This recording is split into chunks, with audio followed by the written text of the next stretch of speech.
He's taught millions worldwide how to become rich. Now, best-selling author and financial expert Robert Kiyosaki reveals the financial secrets of the rich with you. See how Robert's simple formula for personal wealth can transform your life and put you on the path to true financial freedom. 60 Minutes to Getting Rich begins right now.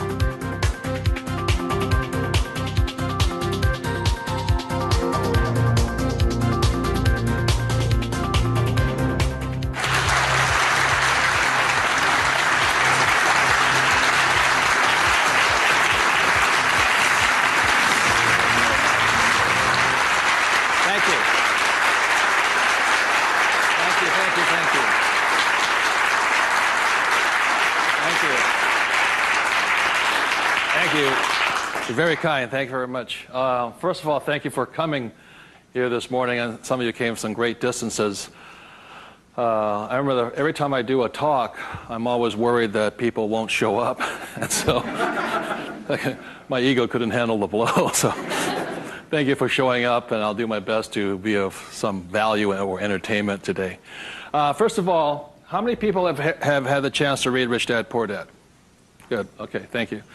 For those who haven't had a chance to read the book, I'll give you a quick background on the story. Rich Dad, Poor Dad is a true story, and it's based upon my two dads. My real dad was the head of education for the state of Hawaii, a very smart man. He was the boss and things like that when I was in school. And my rich dad was my best friend's father. And my best friend's father was a man who didn't finish school. He dropped out of school at age 13. But ultimately became one of the richest men in the state of Hawaii. Self-made, did it on his own, and stuff like that. So Rich Dad, Poor Dad is a true story of what two fathers tell their two sons, my best friend and I, about the subject of money. And as the the positioning statement of the book says, what the rich teach their kids about money, that the poor and middle class do not. And as we all know, for the most part, we learn very little to nothing about the subject of money in school. And so what we learn about money oftentimes is handed down from parent to child. And those are the ideas that we have relative to the subject of money. So my rich dad was a man who, he was my best friend's father, like I said, when you look at the white sand beaches of Waikiki and the hula girls and the palm trees, my rich dad was the guy that owned the land underneath the hotels. And my poor dad, I call him my poor dad, although he was a high-paid government official, and I do mean high-paid. He made a lot of money. In fact, he made much more money as far as a salary and paycheck goes than my rich dad. And so the story is really what my rich dad taught me as compared to my poor dad. And so what we're going to be going over today are some additional ideas and thoughts and information that may assist you in getting wealthier, easier, quicker. How many people would like to get wealthier, easier, and quicker? Good, thank you. So in contrasting them, most of us have heard, like my poor dad, very middle-class man, smart man, but he had middle-class ideas when it came to money and values. And he always said, son, our house is an asset, and it's our largest investment. And my rich dad would say, here I'm 9 years old, I go, okay, I got it, Dad, I got it, right? And then I would go over to my rich dad's house, and I would say, my dad just said, our house is an asset and our largest investment. And my rich dad would say, well, that's why your old man's not rich, is because your house is not an asset, and if it's your largest investment, you're in really big trouble. And that's when the contrast that started to hit me. And then my poor dad always said, do you think money grows on trees? And his favorite words were, I'd say, Dad, let's buy this. He goes, I can't afford it. And my rich dad said he forbade his son and I from ever saying the words, I can't afford it. He said, the moment you say you can't afford something, it becomes true. So the power of the spoken word or your thought has the ability to become what you think is real in the world. So if you say, I can't afford something, that becomes your real world or reality. And what my rich dad said instead was, instead of saying I can't afford it, simply say, how can I afford it? Or in school, a lot of times, I'd say, hey, Dad, guess what? I'm going to be a millionaire. He goes, you can't do that. And my rich dad said, never say you can't do something. Ask yourself, how can I do it? And he said, and just in the switching of those words, if you say, how can I afford it? Your mind opens up to the possibility. And your mind then has to go to work. This is your single most powerful tool you have is the brain. But if you say, I can't afford it, then the thing goes to sleep and it sits there, goes dormant, and doesn't have to do any more work. You're the one who's doing the work then. So those are some of the subtle, differences. My poor dad, the school teacher, the head of education, always said to me, he says, son, go to school, get good grades, get a safe, secure job, high-paying job, and work hard. And my rich dad said, that's a good idea if you want to work hard all your life. He says, but if you want to get rich, you have to learn how to have money work hard for you so you don't have to work for it. And you also have to learn to buy companies. Don't be the guy applying for the job, be the guy that's handing out the job. But I want to give you something I rarely say to people, is that there was 3 main points that I think made a difference in my life. And point number 1 is that I realized very early on in life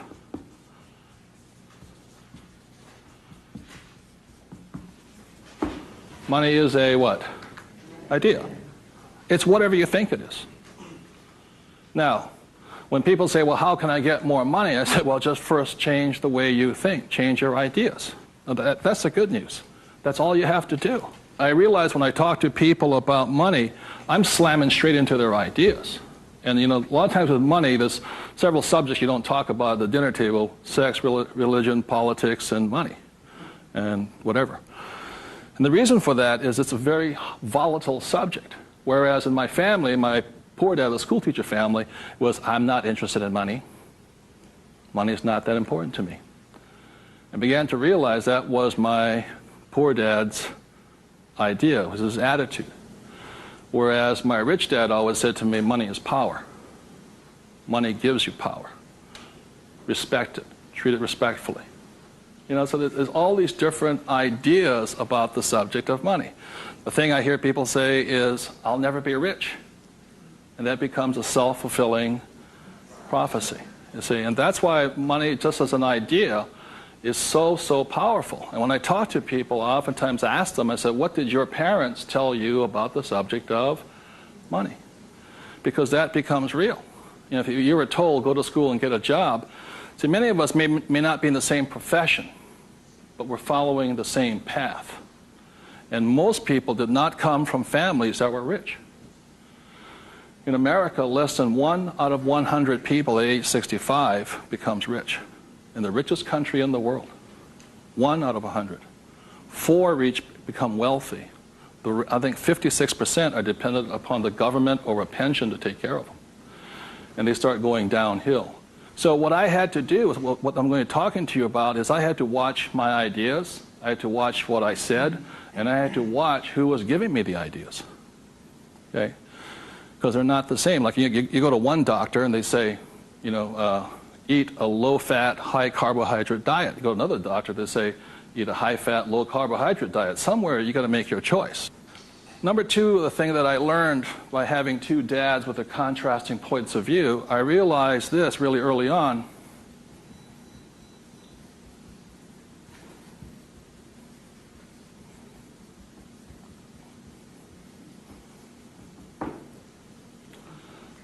I realized that money doesn't make you what? Rich. Because my poor dad made more money than my rich dad. So I think one of the biggest mistakes we've been going into is a lot of times people actually think if I win the lottery, then I'll be rich. Or if I go to Vegas or gamble or my luck changes, then I'll be rich. It has nothing to do with it. Money is a very powerful tool, as my rich dad used to say. If you use it well, it'll make you richer. If you abuse it, it'll make you poor. So one of the big things that my poor dad made the mistake of saying, he always thought that if he got a pay raise, that would solve his money problems. And the trouble is, every time he got a pay raise, he got bigger problems. So it made him poorer and poorer the more money he made. Does that make sense, you guys? That was a very big problem with him. And then the third thing I realized by having 2 dads and having 2 contrasting points of view was that there's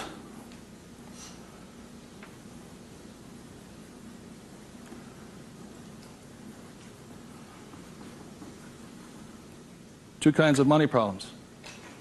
One problem is not enough money. The other problem is too much money. And they're both problems. And the thing that I say to people is this, that, like I think most people think they're real special. I'm the only one with money problems. Well, the reality is everybody has money problems. Everybody. Every single person. Every company has money problems. Every country has money problems. Every government has money problems. Everybody has a money problem. What makes you rich or poor or middle class is how you challenge or handle the problem. And what most people do, since, so most of us came from families where the problem was too much or too little. Too little. And that becomes our idea. We think money is scarce, hard to get, work hard for it.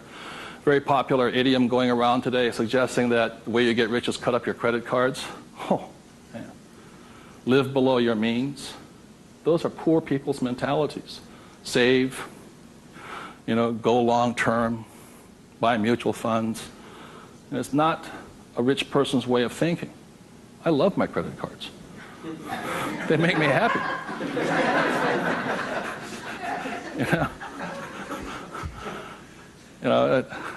I drive, he says, drive a cheap car. I don't look good in a cheap car. I don't feel good. Now, the point I'm making here, again, there's poor, middle class, and rich. And very early on in my life, I really realized that being poor and struggling did not look good on my face. I did not like it.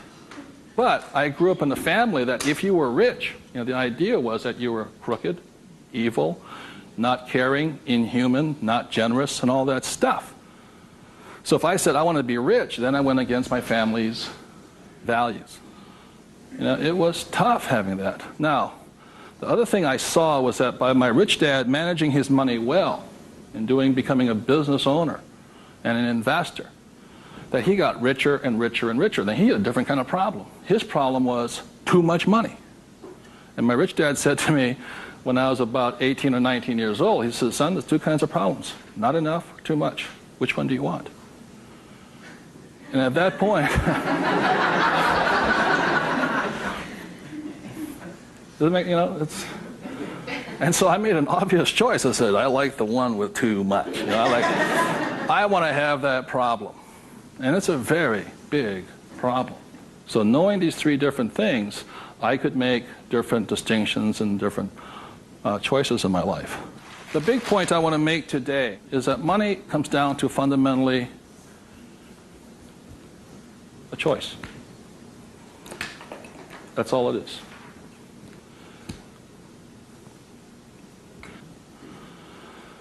And so, as a young boy having two dads starting at age 9, I had to make a choice of which dad I was going to listen to. And it was a tough decision. Really, really, really hard because I loved both men. Both men were big men. If there was a role model that they filled, they were tall, and they acted like John Wayne or Robert Mitchum, not Pee Wee Herman. They were big, strong, powerful, good, honest, hardworking men. I love them both. But their ideas were almost polarized, completely opposite. And that's why in Rich Dad, Poor Dad, in the book, I write that Robert Frost's poem, I think The Road Less Taken or The Road Less Traveled, I had to make a choice of which one I was going to listen to. Which one was I going to follow down the path? And I made that choice. And it was a hard decision because I had to go against my whole family's culture, beliefs, and they're all school teachers. When I came back from Vietnam, they said, I got my bachelor's degree. I got that Bachelor of Science. They said, now, son, you are going for your master's, aren't you? I said, I kind of doubt it. He said, but you won't get a good job. You get a better pay raise if you have a higher degree. I said, I'm not going to get a job. And it's hard. You sit at the dinner table and there's no conversation, Well, you going to get your doctorates? I said, well, if I'm not going to get my master's, I don't think I'm going to get my doctorates. Yeah, but you get a better pay raise. They came from the government model that it was not what you did, it was what your degree was that you got paid by. And that's their reality. It's not my reality. So I had to make a choice. And the thing I say to people is that in many ways I'm more like my poor dad. You know, when I retired in 1994, sold my company and all this, I was set for life. You know, I realized that I'd been too much like my rich dad, and that I wanted to run the second half of my life more like my poor dad, but I was going to teach people what my rich dad taught me. That was a decision I made. But the thing is, it's a choice. And my propensity, my natural inclination, my genetic makeup, my mental makeup is more to be poor. I have to fight my natural inclination to go for job security, to play it safe, save money, invest for the long term, all that other rot my father believed in. The point I'm making here is this: every morning I get up, I still make the same choice. Every morning I get up, I make the choice. Do I make the choice to be poor, middle class, or rich? And we all have that choice. You know, we have to, as individuals, make that choice. By the end of my talk today, you'll find out how easy it is to become exceedingly wealthy. But it's just a choice. Okay? So my intention is to maybe shake some of your core values. You know, think about the way you think, change the way you think. You may want to make some new choices and things like this. That's my purpose. So what I'd like to ask you to do is you find a partner. I'll give you about 30 seconds, and you can just talk it over. You talk about what your parents taught you, what choices you had, but more importantly, talk about this subject here. It's just an idea. What were some of the ideas you got from your family? The idea that you think you work harder and make more money, will that make you rich? I don't think so. And there's only two kinds of money problems. Which one do you want? If you're sitting by yourself, break out a notebook and just write down some of your thoughts. Because really, it's just your ideas that cause you to be rich, poor, middle class. So we take about 30 seconds and discuss with the person next to you some of these ideas. Thank you.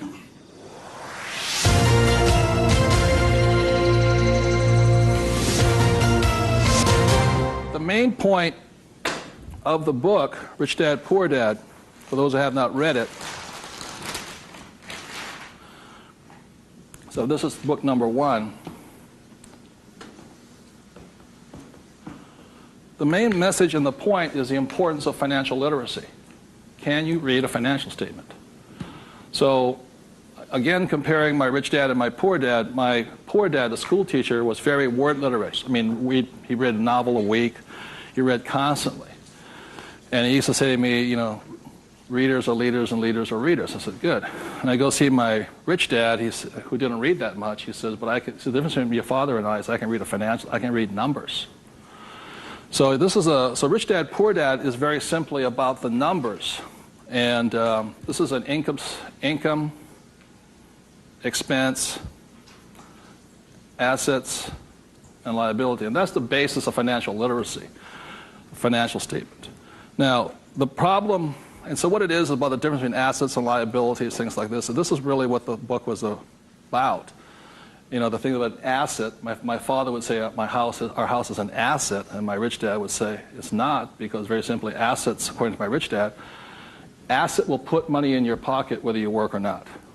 And a liability will take money from your pocket whether you work or not. That was very simply it.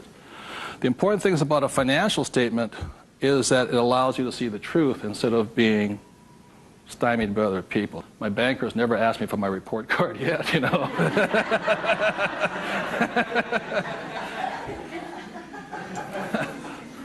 And what your banker asks for is your what? Financials. Because what a banker wants to see is your financial intelligence, not your academic intelligence. And both are important. Academic intelligence is important, you know, forever. But so is financial intelligence. So what my rich dad said, your financial statement is your report card once you leave school. And the problem is 99% of the people leave school and they don't have a clue what a financial statement is, much less what a checkbook is. You know, they know credit card, but they don't know much beyond that. And so they're easily swayed with the idea your house is an asset, and that's what gets them in trouble. They can't tell the difference between an asset and a hole in the ground. So that's a big problem there. Okay? And then book number 2, which is this one here, was the cash flow quadrant. Quadrant means 4. And the quadrant was the 4 people that make up the world of business. E stands for employee, S stands for self-employed, B stands for business owner, and I stands for investor. So my poor dad always said to me, son, go to school and get a job. So he was programming me to come here. But I kept saying, but I want to be rich. And my mother says, yeah, don't listen to your dad, My mother was a nurse. And she says, if you really want to be rich, you should become a doctor. They make a lot of money. So my mother was saying become, specialist, self-employed, or small business owner, independent. You hear people say, if you want to be successful, get a profession.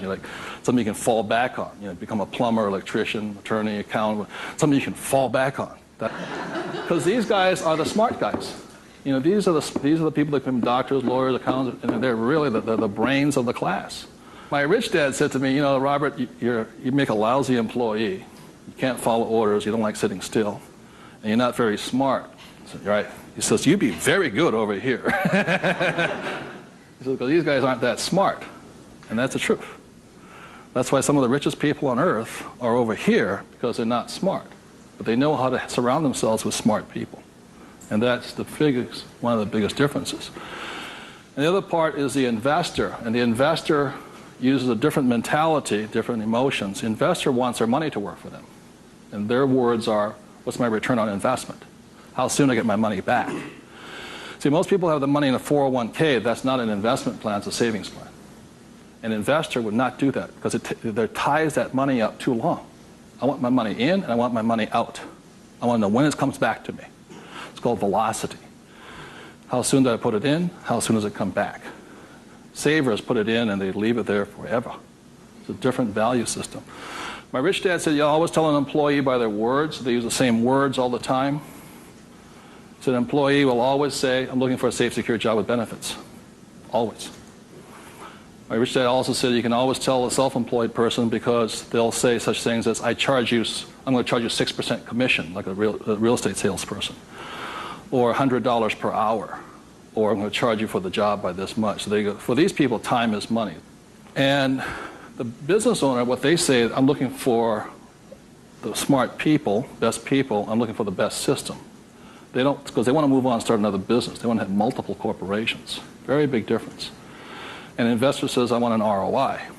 Now, the theme song for the self-employed, the difference between the small business owner and the big business owner is very simply this. A big business owner, if they do the job right and build the company, they can leave. And when they come back, the company's doing better without them, more profitable because they got the bright people running it.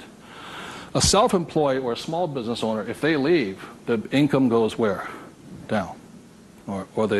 If they have employees, they just ferret out they just take everything, the thing falls apart. So that's the difference.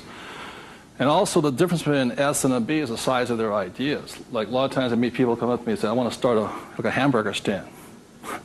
One hamburger stand, Whereas the same guy named Ray Kroc comes and says, I'm going to build a hamburger stand all over the world. Difference in vision, idea, and leadership skills. They're very, very different people. And the reason they're different is because emotions. This person here values, it's fear, so they want security. Security drives them hard.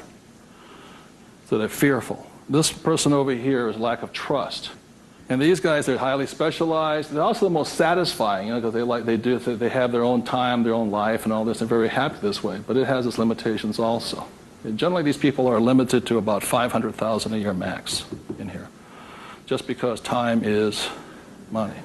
Over here, it goes unlimited, how much you can earn. So there are very, very big differences in the thing. The investor here, their thing is they're neutral, emotionally neutral. In other words, what that means is they don't care if you're winning or losing. When somebody says, I'll go to somebody, the stock market's going to crash. The mutual funds get wiped out. They're not neutral. They're reacting. A true investor doesn't care if the market goes up or the market comes down because they're going to make money either way. That's an investor. They really do not care. They know that losing is part of winning. It's called money management, how well you do that and all this. Very, very neutral. And this person over here, the emotion is patience. You have to be patient. These guys want to get paid now. These people may not get paid, I think the average is 3 years, right? They don't get paid. That's why the first question when somebody comes to ask me to invest in their company is, are you willing to work for free for 3 years? I go, no. I said, well, I don't invest with you. Because you're still thinking like this. So those are the emotional differences. Because today, just being an employee is suicidal. Today you have to be employee plus an investor. You can be self-employed plus investor. Okay, you have to be on both sides of the quadrant, is what I'm saying, minimum. Whether you're here, here, or here. If you ever want some time off, you have to be an investor today. So very simply on, starting from the age of 9 and 10, I started here and I stayed here. That makes sense, you guys? I stayed here. Because this is my money working hard for me, so I don't have to work hard for money. It's a different point of view. They're very, very different. The rich have the best investments, number one, because they have money. People say, how do you find the deals? I say, get rich. Because if you have money, they come find you. It's really simple. The thing about this one here, the richest or the fastest game in the world played today, the way to get rich forever has been this one. I talk about in this book how my rich dad went and bought one of the best pieces of white sand beach in Hawaii. And I said, how did you afford that? He wasn't making any money. He didn't have a job. He wasn't this. He says, how do you afford the best piece of beach in Hawaii? He says, personally, I can't afford it. See, none of these people could afford it either. It was about $10 million. Individually, you cannot afford it, but your business can afford it. It's one of the biggest secrets of all. So the reason I started here and learned to build businesses so I could invest. So I can take down bigger and bigger properties by this. Individually, I cannot do that. I don't earn enough money as an individual, but my company can. So the thing about the third book, which is Rich Dad's Guide to Investing, is called the 90-10 rule of money. The 90-10 rule of money very simply says is this, is that 10% of the people always make 90% of the money, always. That's a very big part of it. And a big part of the investment book is how do you take your idea, build a business around it, and take your business public. So the reality, as I know, is every single one of you sitting out there in the audience, you have an idea that can make you exceptionally wealthy beyond your wildest dreams. Every one of you is creative enough to have an idea. The trouble is, when you went to school, they didn't train you to be a business owner. They trained you to be an employee, working for the rich. What the rich have the ability to do is take their ideas and create massive businesses out of them. So you have your business, which does your investing for you. And the tax laws are written in your favor, investing through a business. That's how the rich get rich, because they pay less in taxes, very simply because they invest through the B and I quadrants. Investing from here, the laws are written against you here. In America, 1943 was the Current Tax Payment Act, which made anybody who was an employee could not pay themselves first. Government gets paid first. If you get a pay raise, government gets a pay raise. Forever. Forever. You make $1 million, you still pay more in taxes, incrementally. 1986, they passed the Tax Reform Act of '86. All doctors, accountants, attorneys, and the laws were changed against them. But they never changed the laws for the rich, because this is how the rich have gotten rich, by owning corporations and businesses. And that's been in effect since 1215, which is the signing of the Magna Carta. So ever since the thing is, you have to know, you want to get rich, you have to play by the rules of the rich, because the rich make the rules. And for the last thing I'll say about taxes is this.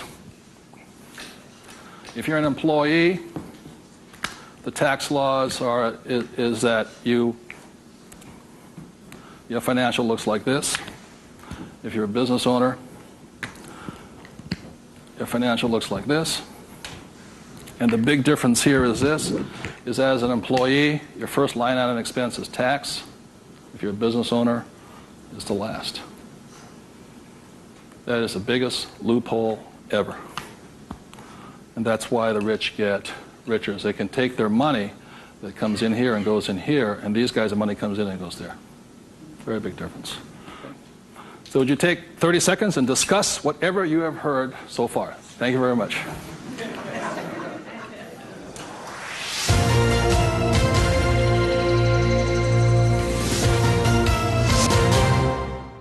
One of of ways I understand that money does not make you rich. When I was in my 20s, late 20s and early 30s, I became a millionaire. And it went straight to my head. And you know, when you have money, you think your IQ goes up. In reality, your IQ goes down, you know. And it was fast cars and even faster women. And I was a millionaire. I was a bon vivant around Waikiki. Now, I don't regret a thing. It was a lot of fun. But the more money I made, the more stupid I became. Anybody ever had that problem? So that's how I learned. I made a lot of money, and it made me instantaneously poor because I still had poor habits here. You see this right here? This is financial literacy or financial intelligence. If you cannot read a financial statement, you cannot tell what's happening. You cannot read. And what you don't see here is how the rich make more and more money because of this one little loophole here. You know, that's my account. You know, over here you hit 335,000 in income, and your tax rate keeps going up. Over here you hit 335 in income, your income rate, tax rate goes down. The laws are written for the rich by the rich, period. So very quickly I'll go into a financial statement, and this is the basis of wealth here.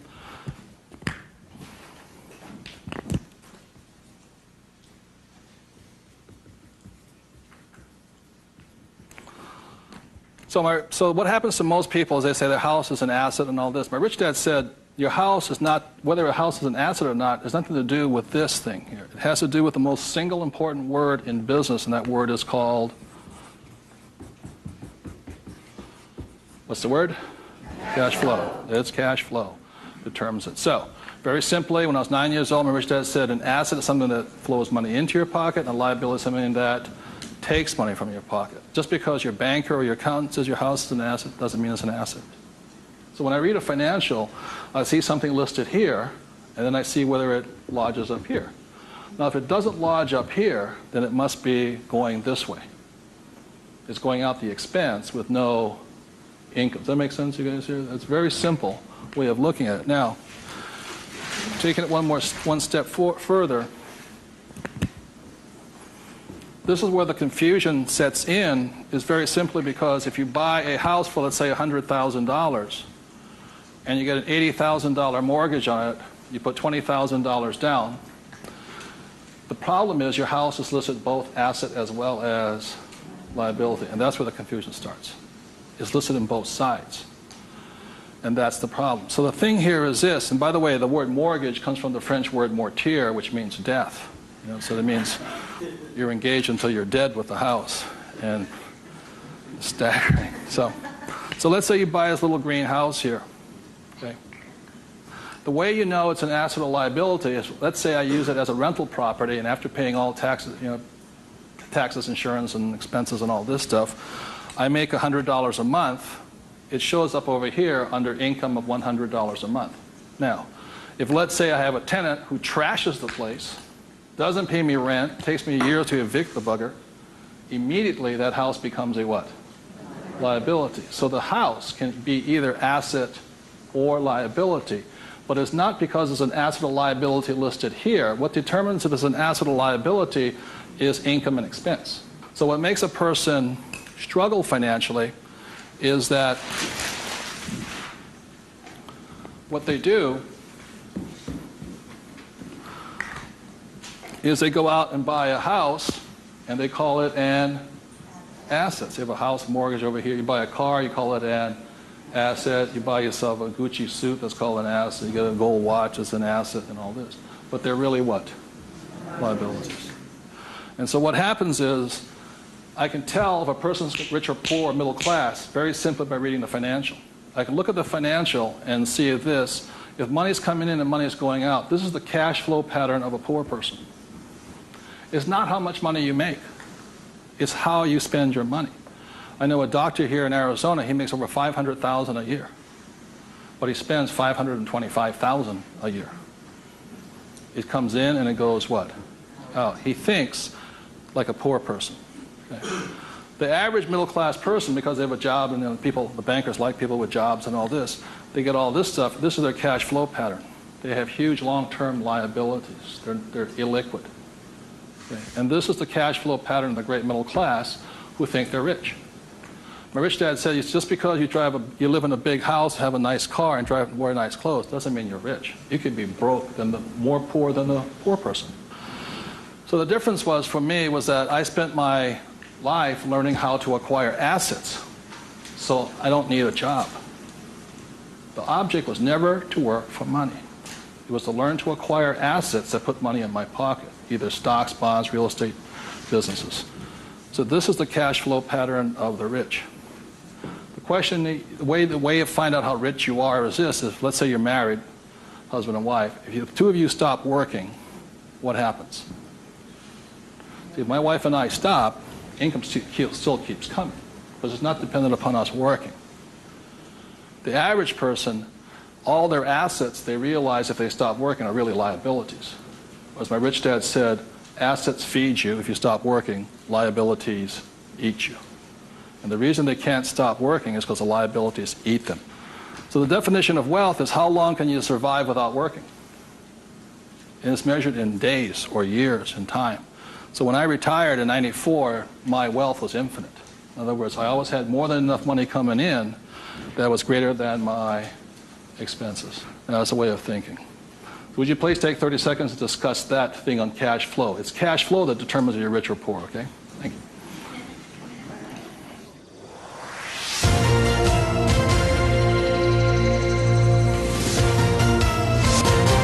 So one of the things I want to be clear on this is whether you're an employee, self-employed, business owner, or investor, the most important thing is this asset column here is your business. One thing my rich dad said, you got to mind your own business. You know, when you become an employee, you mind somebody else's business. You're self-employed, you're oftentimes helping somebody else's business.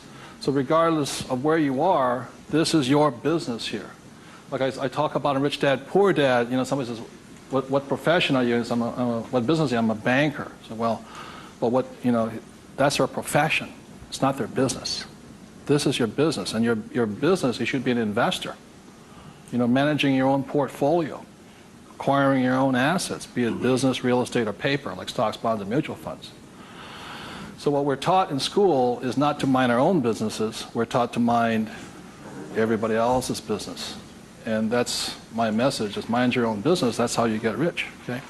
So moving on, last thing is this. So when a banker says to you your house is an asset, he's not lying to you. He's just not saying whose asset it is. It's his asset, right? So when you go across town, you go to your friendly banker, and you'll see that your mortgage is listed under what? Their asset column. So that's the fact right here. It's a mortgage here. And the way you know it's an asset, and they list it that way. I'm not telling you something, that they list it that way. The way you know it's an asset is because your mortgage puts money in their pocket. And your mortgage takes money from your pocket. You see, it actually goes like this. It's a complete circle. Now, so that's why they're not lying to you. It's just saying, they're not saying whose asset it is, it's theirs. Now, the other part about it is when you save money over here, it's really your asset. Now, if a balance sheet must balance, it has to balance someplace else. You go to the bank, where does it balance? Bank. But is it their asset or their liability? It's their liability. Your savings are their liability. Notice that? Because they have to pay you money for your money. And it's cash flow determines that. Now, if you notice something else too, you get tax incentives to be in what? Debt, and you're taxed for having savings. And that's why I say, how can we tax savings? It's because you're not smart enough yet. The banks know, political action committees, they control, the rules are written by the rich.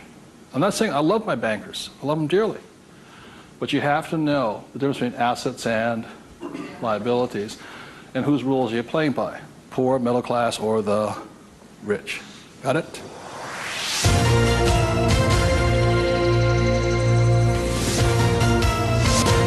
I'm going to talk about a subject that's getting nearer and dearer to many of my peers' hearts lately. And the subject is retirement, or the lack of the ability to retire. So I said the way I retired early has to do with the issue of this.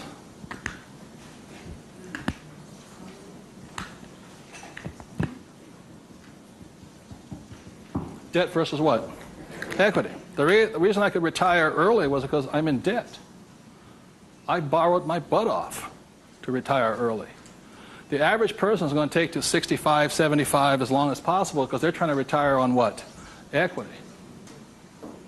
In other words, they're going to try and use their hard-earned cash to retire, where I would rather use the bank's money to retire. So I am in debt up to my eyeballs. Because the reason is I know some of you out there, because I'm sure some of your parents told you to get out of what? Debt. Well, that's not that intelligent. Because you have to know there's good debt and what? Bad debt. And most people are loaded with what? Bad debt. And if you want to get rich, load up with what? Good debt. And the question I asked those bankers, I said, let me ask you this. How long would it take you to save $1 million? I'll ask you guys, how long would it take you to save $1 million? A couple of years at least, right? Yeah. How long does it take you to borrow $1 million? About 10 minutes. If you have good financials. And that's the difference. And that's the price people pay for not being educated in this world, to think that they have to work hard, save money, and finance your retirement on equity. I'd rather do it on debt.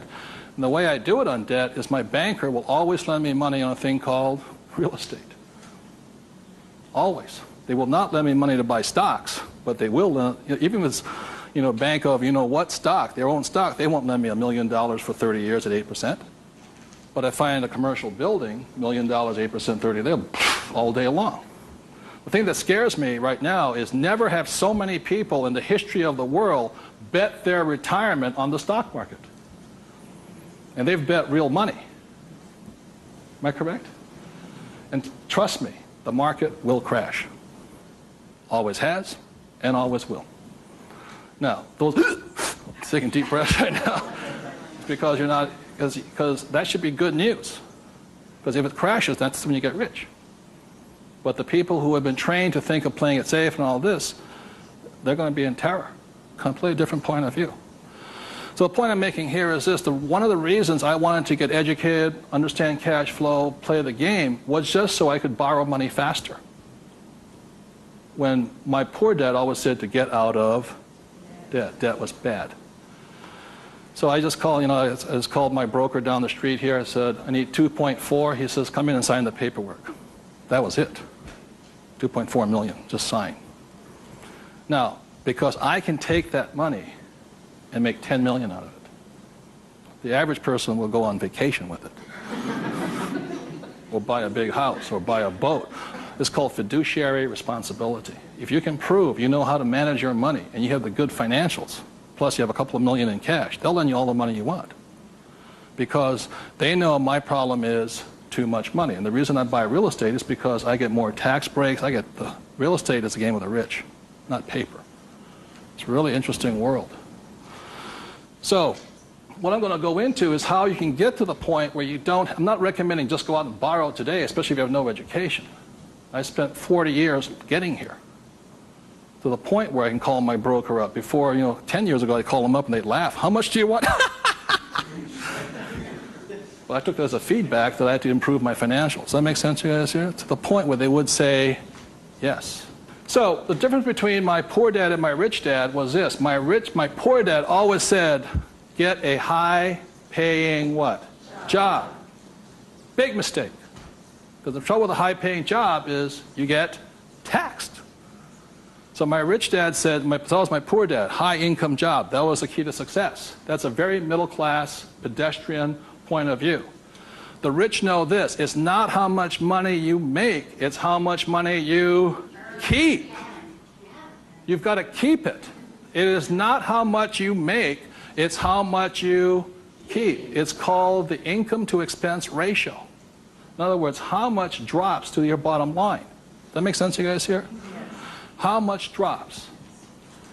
So the minimum is 30%. So if you're making $1,000, the minimum that can drop is 30%. If you're not going 30% to the bottom line, in other words, this way, and you don't have to do it, I'm just giving you the ratios that work. If you have $1,000 coming in this way, then 300 needs to hit here somehow. That's the ratio. The average person, you know how much is hitting here? Nothing. That's why they're poor. They're making more and more money, a high-paying job, you know. I went to the university to get a high-paying job, and I'm now at GS-19, and I'm getting more money, but less is dropping here. Does that make sense to you guys here? Because they're buying more what? Liability. It's called the income-to-expense ratio. How much is dropping? That's what counts. I listened to Sir John Templeton. He said when he first got married, for every 1,000 that came in, 500 hit here. That's what makes the rich rich. It's not how much they make, it's how much they keep. It's a matter of focus. And my poor dad always said, I'm making more money. My rich dad says, I'm keeping more money. Big difference, huge difference in long-term wealth. It's how much is hitting this here. So the thing I have is an exercise that'll prove that anybody can be rich. And when I was a little kid, my rich dad gave me one of these. He gave me 3 of these little things. They're called what? Piggy banks. So if you want to get rich, go out and buy 3 of them. Okay? 3 piggy banks. That's all it takes to train yourself to think to be rich. Now, for every piggy bank, so you have 1 piggy bank, 2 piggy banks, 3 piggy banks. 1 is for saving, 1's for investing, and 1 is for tithing or charity. Very important to give. The decision you make today, I'm talking about choices. You can say, well, that's too simple, you know. But the choice you make is for the rest of my life, or for the next 90 days, whatever you can handle, how much am I going to put in each bank every day? Not once a week, every single day. Because what you're training is your brain to think like and act like and be like a rich person. You're dropping it to the bottom line. So, let's say the most you can handle today, given your horrific financial brilliance, is $1. Good. Now, I don't care the dollar amount, but I do care that you do it. It's like going to the gym and saying, you know, today I look like a sumo wrestler, but tonight I'll look like Arnold Schwarzenegger. It's not possible, you know what I mean? It's not going to happen. So how many people right now could say for the rest of your life, with 3 piggy banks, you'll put $1 a day away per bank? Good, right? And it's not, and everybody can do it. But the problem is, most people won't. And that's the difference. But once it hits your piggy bank, it's yours for the rest of your life. You pass it on for generations. That's what the rich do. The middle class finds some cheap and tacky excuse to break the bank. Am I correct? You know, I got to spend this money. That was my poor dad. Well, if I make more money, I'll get a pay raise next year. The government, you know, be a GS-19.5. But they kept breaking the bank. Now, it has nothing to do with the dollar amount. It has to do with the habit, the way of thinking, that this is more important to me than eating. It's more important than my kids' clothes. More important than everything else is this. This is first. So start with $1. Everybody can do that. All it is 0 to go to 10. Now, at this point, people say, well, that's not that tough. Try $10 a day. Then you see some heartbeats. At that point, you're now at the boundary of what's possible for you. It's only a 0 added on to it. And you want to spend it. Now, if this becomes easy at $10, then just up it to, and you'll find your heart rate going up. So when people say, well, this is a simple exercise, I'm beyond it, then try going to, it is not the dollar amount. I mean, it's not the things, it's the habit. And you know you're a stud.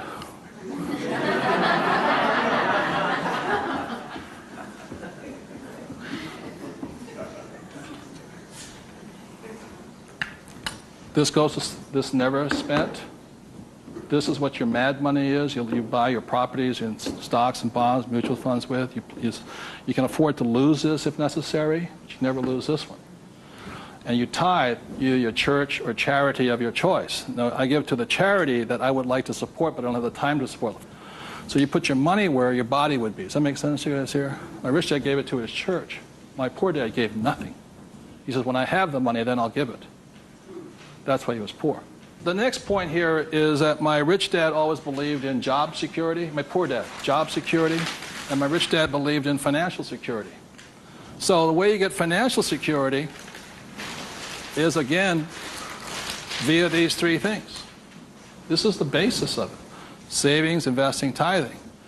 So the way you get financial security is start with this, and then I start investing with this. Does that make sense? My investing account, this is when I had my fun. I play with that money. So the deal here is this, whether you're buying a business, real estate, or paper, the ratio is this. You can ask my wife the question. For every, somebody says, well, I don't have any money. How do I get some money? I said, start with that, the 3 piggy banks. Or how do you find a nothing down deal? The reason they want a nothing down deal is because they got nothing to put down, right? And that's the most risky thing you should do. You can only take a nothing down deal when you have a lot of money to put down, because it's too risky. I can take a nothing down deal because I got the money to cover it in case it goes bad on me. But the point here is this, how I got my experience, how I can find a deal is this. You can ask my wife this. For every one property I buy, how many properties or businesses or stocks do I analyze? 100. That's the ratio. Before I buy one piece of property, I will analyze a minimum of 100 properties. If I don't buy one property in that 100, I start all over again. It's 100 to 1 is the ratio. That's how I find a deal. Not only that, is when I had no money, what was I doing? Still analyzing a deal. It's 100 to 1 before you can find one deal. When people come, I went with a ride with a realtor and we found one property and we bought it. I said, how many did you look at? Just that one. That's an idiot, not an investor. They have no clue. The way you want to find out the market trends, the ups and downs, the ins and outs, is you got to analyze 100 deals. Out of that 100 deals, you put in offers on 10. Because 90 are bad. But in the practice of analyzing the deal, you get smarter. I learn more. I learn something from each deal I look at. Of the 10 I invest in, or I put offers in, I might get 3 accepted. Now, this comes from my friend Dolph DeRoos, who's a real estate genius. He says, if this number is like 6, what does that mean? You're offering too much money. That means you're not being tight enough. You've got to screw it down a little bit more. It gets down to nobody accepting you're too tight. So you want to keep it in this ratio. Of that, you'll buy one property. When people say, how did I get my education? I got my education evaluating deals. I estimate to this day right now, I've looked at over 50,000 deals. That's how I got smart. Instead of going to work, I look at deals. If I'm buying a business, the ratio is the same. 100, 10, 3, 1. If I'm buying a stock in a company, I've got 100 companies, same ratio. Everybody can do that. Does it cost them any money? No, not at all. It's free. When I go on vacation with my wife, Kim, she knows where I'm going to wind up. It's a real estate office or a brokerage office, because it's a habit. So this is what gave me financial security, and what my poor dad focused on was what? Job security. He had no assets when he lost his job. Okay? 30 seconds, please discuss that ratio. 50,000 properties I've looked at now.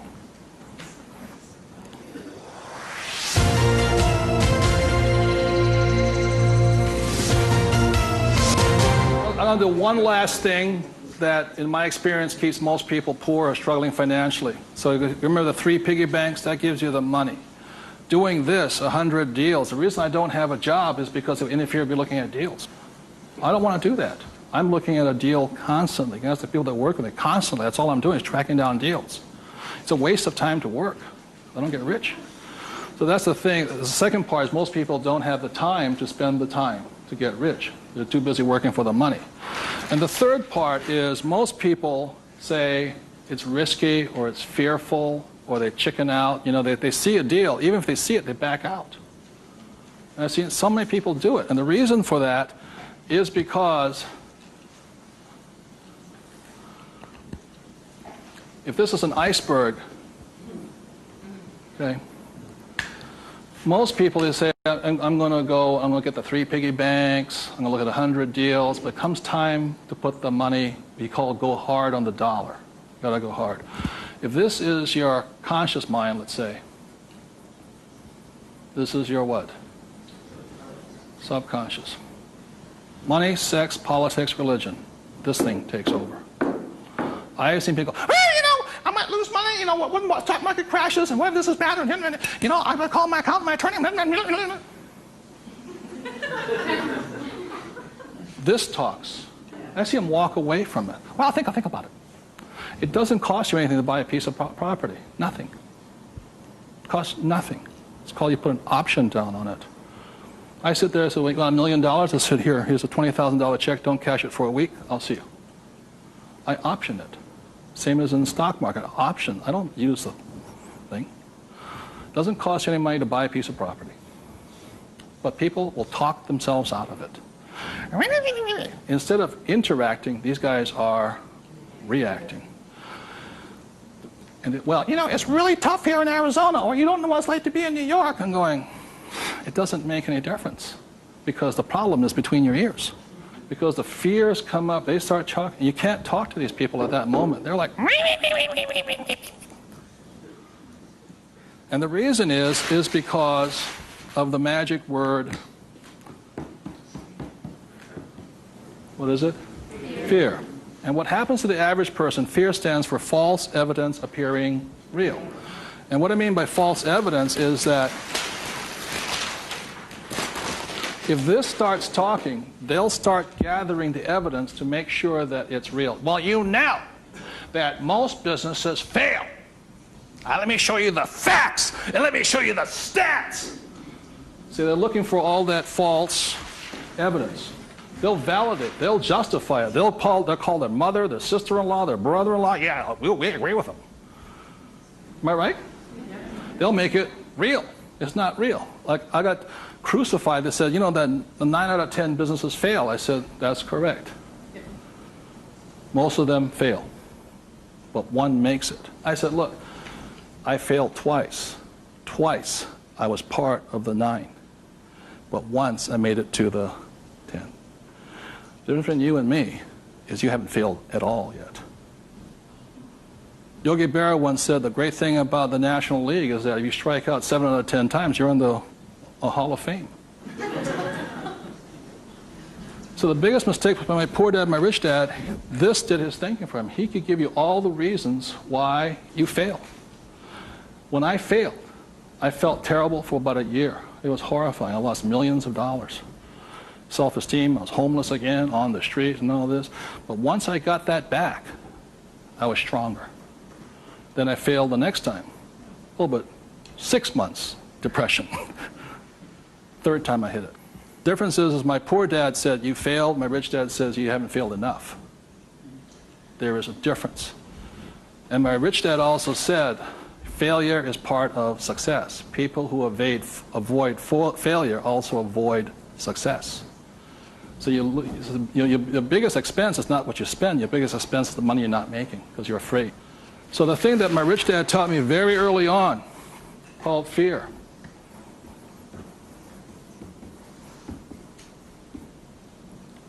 Fail early and fail responsibly. Look, if you know you're going to fail, do it now.